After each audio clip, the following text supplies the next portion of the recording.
It's the first week of spring, and Granny's swamping up her tonic for to give to all the family and her kin. Though it tastes mighty bitter, it is good for man and critter, because it gets your blood to running free again. Granny's brew, it's good for you. If you're off your feet, you ought to have some too. Even Pa leaves his fiddles, he just sits out front and whittles. Cousin Jethro, he's a-sleeping in the shade. Instead of doing her spring cleaning, on her mop Aunt Pearl's a-leaning. Granny better get that batch of tonic made. There's the gong, won't be long till the family's back to feeling good and strong. Line up, everybody, first come, first served. 1, 2, 3, and 4. All right, Pearl, go ahead.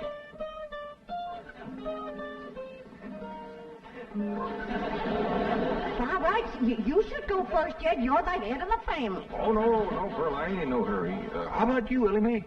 Oh, no, Pa, I was the last one in. Well, I take it this family don't want to take my tonic? Oh, no, Granny, it's good. Well, then step up, somebody be first. Yeah, Pearl, go on ahead. Women and children first. That's the rule. That's the rule for fire, flood, and disaster. Well, it seems to me Granny's tonic ought to fit in there somewhere. I heard what you said, Jed Clampett. And just for that, when it comes your turn, you're going to get a double dose. Now, step up, somebody, and get at it. Hey, I got an idea. How about letting this little fella go first? He looks kind of puny. Yeah, he's been acting kind of poorly lately, Granny. Tonic him first, Granny.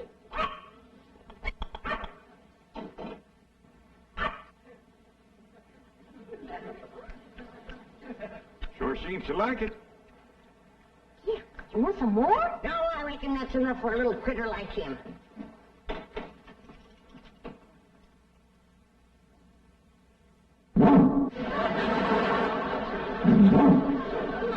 Yes, sir, the special batch I ever made.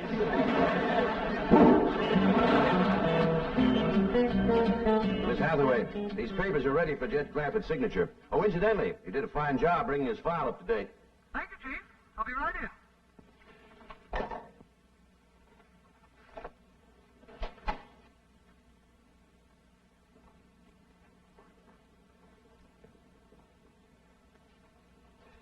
Mr. Drysdale, I wish to give credit where credit is due. Most of the work on the Clampett file was done by Miss Buckles here. Huh? Buckles? Who's she? A comparatively new girl, Chief. But already she has displayed those qualities so rare in the modern girl. Eagerness to learn, willingness to work, loyalty to the bank, devotion to duty. All right. How much of a raise does she want? Oh, no, Mr. Drysdale. I didn't do it to get a raise. I did it because I'm sincerely interested in my work here. And I'm determined to become the best second best employee in your bank. You hear that, Chief? Rare devotion to duty. And Miss Buckles worked on the Clampett file in her own time. Very praiseworthy. All right, what's Mr. Clampett's present balance? $34,783,127.34. That's not including the oil deposit due today. Well, you are familiar with his file. And I feel that a job worth doing is worth doing right. Unlike so many others, this girl is not here to find a husband. She is here to work, right, Gloria? Right, Miss Hathaway. You may call me Jane. All right. Take these up to Mr. Clampett. Now make sure he signs in all places indicated. Right, Chief. Miss Hathaway, your time is so valuable, and I know that Mr. Drysdale needs you. I would never be missed from the secretarial pool. Do you hear that, Chief? Is she a rare find? I just try to be like you, Miss Hathaway. Jane. Jane. Chief, if it's all right with you, she is familiar with the papers. Huh? Oh, fine. Yeah, fine. And Gloria. Yes. You must take my car. Oh, no. Oh, tut, tut, tut. I insist.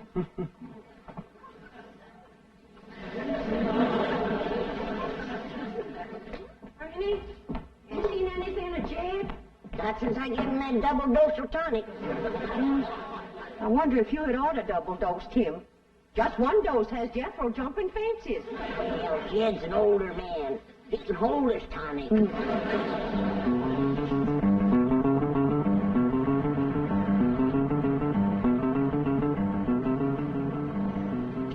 $34,783,127.34.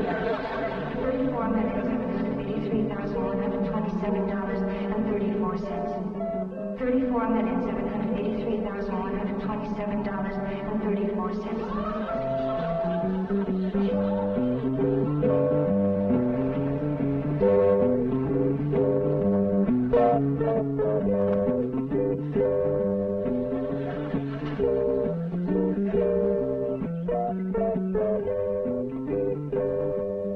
Howdy, ma'am.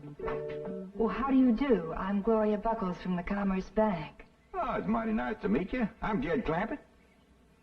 You? Yes, ma'am.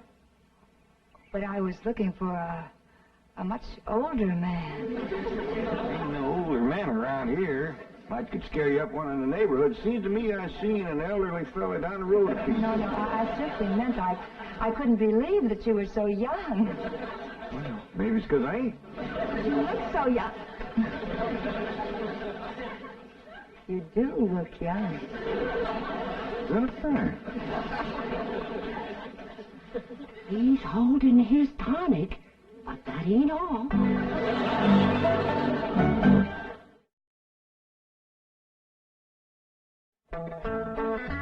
Granny, I've seen it with my own eyes. That girl is young enough to be his daughter. And you say he gave her a hug? Grabbed at her like a crawdad grabs bait. That old mountain goat. I didn't feel on him running wild. Your tonic.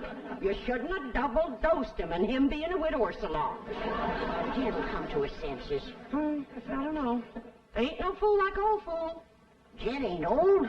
He's old enough. But he ain't too old, and that's where the danger is. You're making a hill out of a haystack. Granny, I got a good look at this girl, and I'm telling you right now, that ain't hay. Real big city article. The kind of girl that Jed's used to meeting back home. Oh, girls is girls, city or country. They all come out of the same catalog. Maybe so. But the city girls make it look like there's more in the package. Granny? Earl? Oh, there you are. See what you mean, Pearl. She's wrapped tight and tied loose. I want you all to meet Miss Gloria Buckles. This here is Granny and Cousin Pearl. How do you do? I'm very pleased to meet you, ladies. Howdy. Hi. Well, ain't she just about the prettiest thing you ever did see? Yeah. Favors Ellie a lot. Just about her age, too, wouldn't you say, Granny? A mite younger. Who's Ellie? His granddaughter. I mean, my granddaughter. She's Jed's daughter. Oh, are you married, Mr. Clampett? I'm a widower, ma'am. Yeah, poor old Jed. I reckon he's come for another dose of his lumbago medicine, Granny. I reckon. The poor old feller was up all last night with the misery. A moaning and a groaning and a walking the floor. The poor old fella is past the point where liniment does him any good. Slazy horse feet all gold. Now, girl, that's just about enough of that. You both know I never had a twinge of the miseries in all my life. Knock on wood. Pearl, his mind is wandering again. Maybe Paul Granny, he missed his nap. I want to apologize for them two, ma'am. They both just think they're being funny. Well, I know what you mean. I have some elderly relatives like that myself. It's such a beautiful day. Why don't we go for a drive, Jed? Thank you, ma'am. I'd like that, Gloria. Did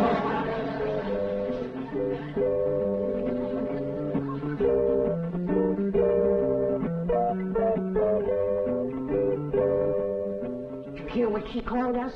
Elderly relatives. Don't mind that. It's what he called her and she called him, and now she's going to get him out alone in her car. Let's get in the truck and follow him. We can't drive. Jethro Kim? Oh, I don't want Jethro getting no ideas from his uncle. Don't forget, he's been tonic, too. We has nothing to worry about. Jed's a man that can keep his feet on the ground. Once he gets his arms around that girl, won't much matter where he keeps his feet.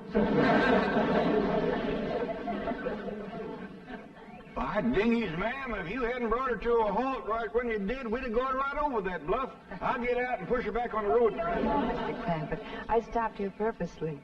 Oh? How come? Well, it's so beautiful and I'm so lonely. Pretty woman like you. Why, I'd think these city boys would be standing in line for you. Boys, yes. Men, no. Well, I see 'em here all ages. But I'm afraid that years alone do not turn a boy into a man. I reckon I know what you mean. I blame that city down there. Something about it seems to close in on a boy and keep him small and immature all his life.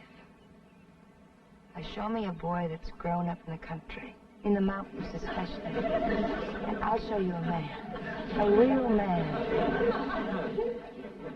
You're going to think I'm making this up on account of what you just said. When I growed up in the mountains. No. Yes, ma'am. Don't let that Beverly Hills mansion fool you. I'm a mountain boy, born and bred. Of course. Of course, I see it now. I see it in those cool, clear eyes, unclouded by song. Eyes that have looked beyond a city skyline and seen the truth and beauty of nature. I see it in this rugged, handsome face. I see it in these strong but gentle hands. Hands that have dug into the good earth, put life into it, and brought it forth. Hands roughened by honest toil.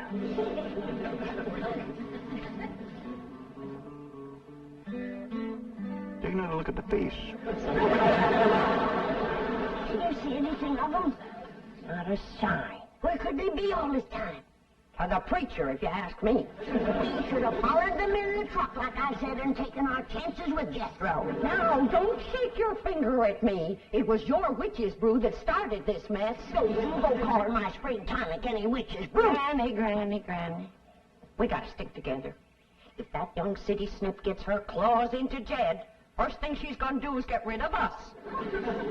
Oh, Jed wouldn't marry no city woman. Would he, Pearl?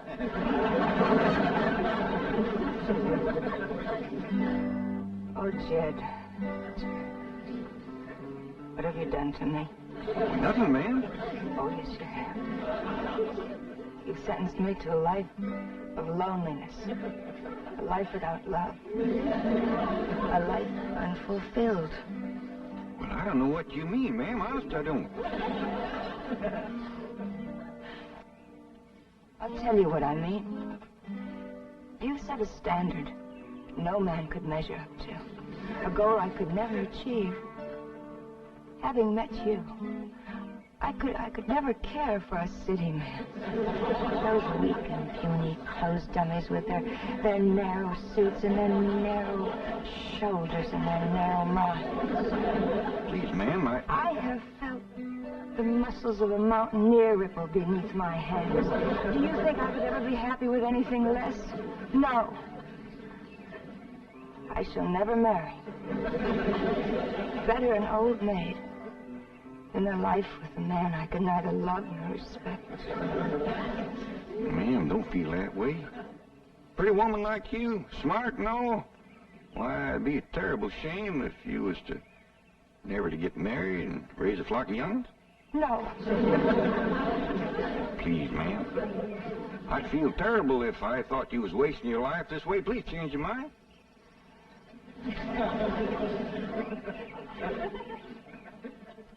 Well, Miss Gloria, if you're determined to marry a mountain man and none other, and unless you do it, your life will be ruined, maybe, and I get to know you better, I could find a way. Oh, Jed. Now, I ain't making no promises, but you set me to thinking. I reckon we'd best get back home and everybody get better acquainted.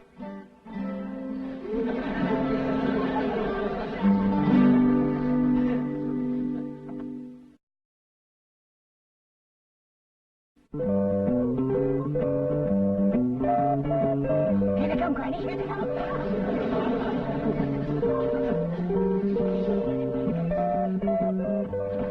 If she thinks that she's going to throw us out, I'll fill her so full of buckshot. There's that beast coming up the drive. Is they dragging tin cans behind the car? That couldn't wait. This situation calls for brains, not buckshot. Fire. Come on.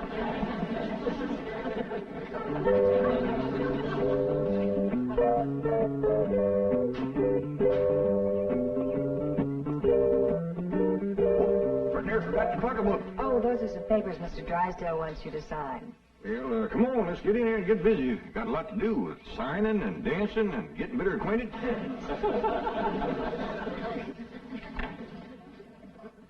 Well, I reckon the first thing I better do is sign them papers you got for me. Yes, that's a good idea. Is she wearing a wedding ring? Wait till she gets her gloves on. Don't see one. Good. Then they ain't been to the preacher. What is all them anyway? Well, this transfers your money from one account to the other. And this is your last will and testament. They ain't been to the preacher, but they've been to the lawyer. And that's just as bad, or worse. We gotta stop him. Oh, there you are, Jed. We've been looking all over for you. You give the doctor a terrible fright disappearing like that.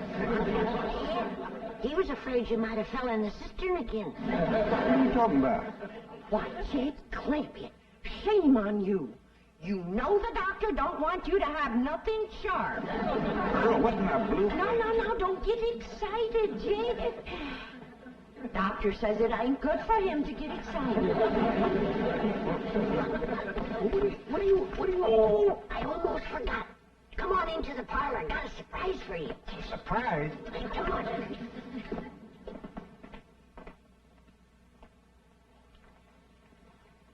All right, what's the surprise? Well, the surprise is what Pearl and me found out about that woman while she was gone. What'd you find out?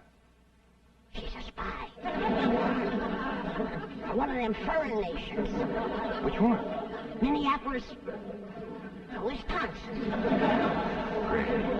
Yeah. Poor old fella.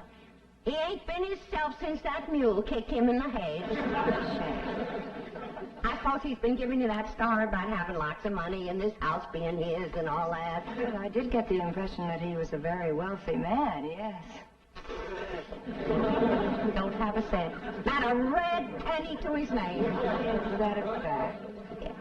But it ain't his fault, poor old thing. He didn't mean no harm. The mule kick. Shook a few things loose in the loft. Leave Kansas City, Illinois?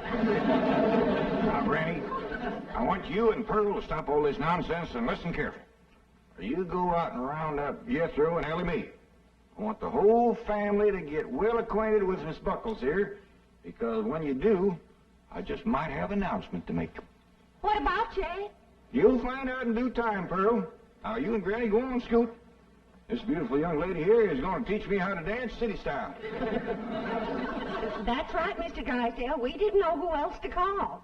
But we think this here woman's trying to get Jed's money. Well, she says her name is Gloria Buckles, but I don't know. What? Oh, well, yes, sir. Yes, sir, we will. Bye. Mr. Drysdale must know that woman. He's a-coming right over. Pa gonna marry up with her? Oh, child, we hope not. We pray not. Why, Granny? Well, I got to look at her, and boy, she's pretty. Beauty is only skin deep, son. Well, she must have awful deep skin, because every place I could see was... Now, Mr. Drysdale says we's to keep her here till he comes. I'll watch her, Ma. You want your car. How about I throw her down and set on her? Good idea. I'll sit with you. Jed ain't gonna hold still for nothing rough. Now, Ellie, you and Jethro keep an eye on things. Granny and me's gonna do some plotting and thinking.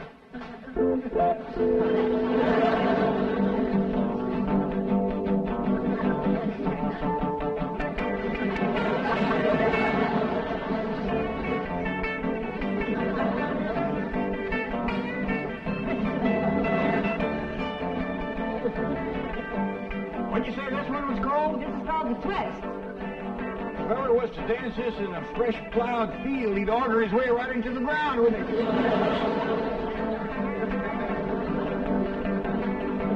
Hey, Jethro, come on in. You want to dance? I'd heap rather dance with her, Uncle Jed. What I had in mind, boy. Miss Buckles, this here is my nephew, Jethro. You teach him that there twist, and I'll teach it to Ellie Mae. This is my daughter I've been telling you about. Oh, what a beautiful child. You and I are going to be such good chums. Ma'am, I think he meant for you to dance with me.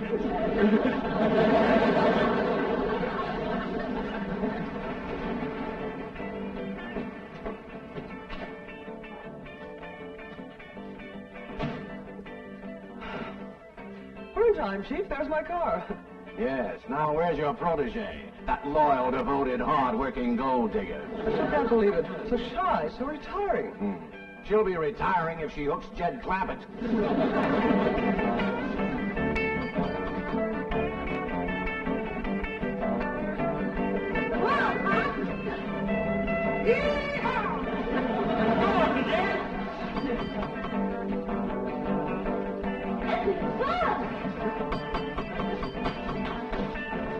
Jethro, I reckon you better answer that door. Okay, Uncle Jed. Howdy.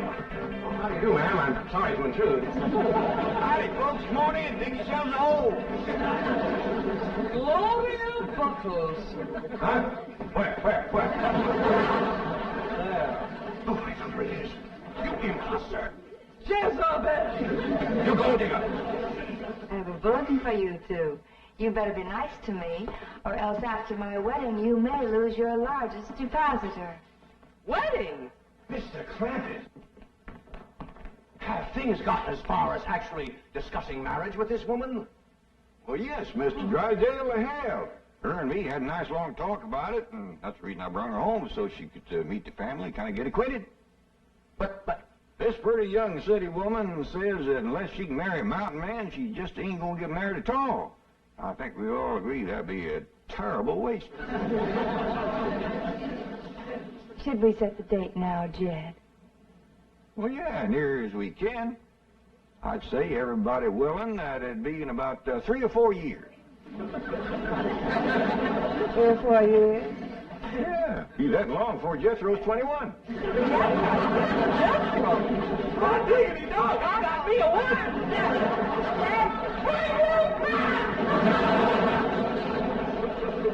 Pa, ain't you gonna marry up with that city woman?